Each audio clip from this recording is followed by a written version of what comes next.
Hey everyone, today I'm sharing a photo of me and my son at the elephant sanctuary.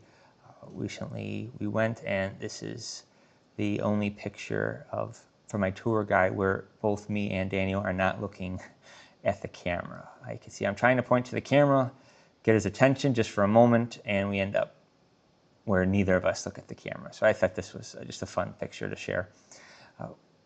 Why I make this video for everyone, as kind of something to discuss with each other, is I learned that the business model of the Elephant Sanctuary is to receive funding, receive donations, and then to go to the places where these elephants are. So usually in some type of dangerous or are going to be used for dangerous purposes or just improper purposes, and actually bought and then taken back to the sanctuary.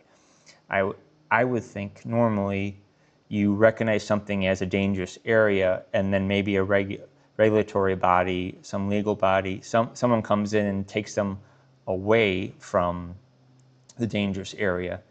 And then it's at that point that maybe a nonprofit or someone would come in with funding, with donations, or with people, and then take them and put them into a safe. So there's one extra step, I would think.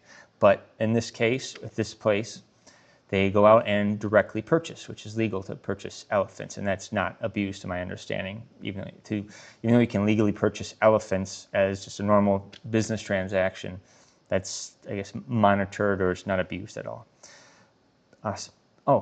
Also, in this currency it's $1 million to purchase an elephant. And so I wanted to leave it ambiguous for discussion. You have something that costs $1 million, as big, as unusual as an elephant. How would you deal with that? How would you plan like that? How would you prepare yourself? What trade-offs would you make? Like, hey, we'd stop doing this if we could bring an elephant into our house, into our apartment. What type of changes would you make? I would think that we would have to go somewhere far, far away from the look of the place. There we saw just how much land had to be dedicated to an elephant to roam around. So where we live, we wouldn't have anywhere close to be able to take this. So probably half of that. Well, I don't know how much. A lot of money would just have to be go find some big space.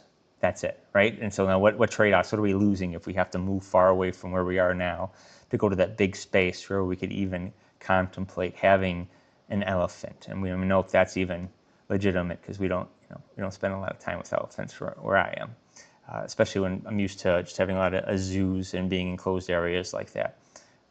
It's a little harder to imagine without being there how much room the elephant needs. But what kind of conversations, what kind of things pop up if you share this with your kids, with your family, with your friends?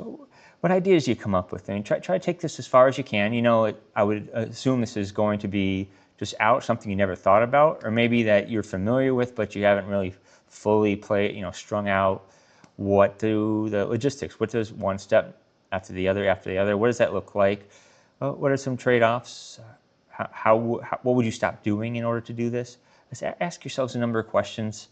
Play this out. Maybe you can tie it back into something that's going on in your house. Leave a comment. Leave a post. Tell me what you came up with. Something that popped up in your mind right now, then you go to your family, you come back, leave what you came up with. It'd be great to share and find out how creative everyone got, and we could keep the conversation going amongst ourselves, and maybe we can find some common points about, hey, how would we as a group take care of an elephant?